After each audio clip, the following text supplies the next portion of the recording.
বিয়ের আগে নতুন বরকনের গায়ে কাঁচা হলুদ মেখে আনন্দ আয়োজন করা হয়। হলুদের উপকারিতার কথা সকলেই জানেন। হলুদ শুধু ত্বকে উজ্জ্বল ও সুন্দর করে তাই নয়, জীবাণু নাশ করার ক্ষমতাও রয়েছে এই খাদ্য উপাদানে।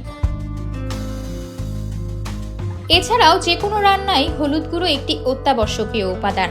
রান্নায় সাধারণত প্রক্রিয়াজাত করা হলুদ গুঁড়া ব্যবহার করা হয়, তবে রান্না হোক বা রূপচর্চা আগে কাঁচা হলুদ বেটেই ব্যবহার করা হতো। কালের বিবর্তনে আবারও কাঁচা হলুদের ব্যবহার বেড়েছে, তবে তা আধুনিক উপায়ে।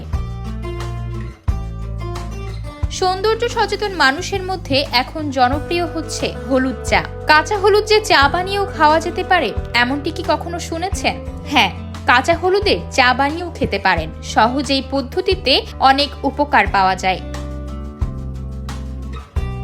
কারণ কাঁচা হলুদে প্রচুর পরিমাণ vitamin B6, potassium, fibre, magnesium ও ভিটামিন সি থাকে। এছাড়া কাঁচা হলুদে থাকা কার্কিউমিন, যা বিভিন্ন রোগ থেকে আমাদের বাঁচায়।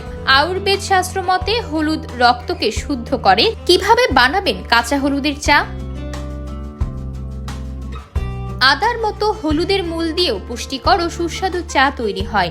জনস হপকিন্স মেডিসিনের একজন অ্যানকোলজি বিশেষজ্ঞ, ক্লিনিক্যাল ডায়েটিশিয়ান ও পুষ্টিবিদ মেরি ইভ ব্রাউন কাঁচা হলুদ প্রস্তুত প্রণালী দিয়েছেন এভাবেই। কাঁচা হলুদের কাটা মূল নিন, ভালো করে ময়লা ছাড়িয়ে পরিষ্কার করে রাখুন। এবার আদার মতো কুচি কুচি করে কেটে নিন। 2 টেবিল চামচ সমপরিমাণ কুচি করা হলুদ নিন। 1 থেকে 2 কাপ পানি ফুটিয়ে নিন। পানির মধ্যে হলুদ দিয়ে কম আঁচে 5 মিনিট সেদ্ধ করুন। তারপর ছাঁকনি দিয়ে ছেঁকে নিন। স্বাদ বাড়িয়ে মুখরোচক করতে লেবু ও মধু যোগ করুন। তৈরি হয়ে গেল হলুদের চা।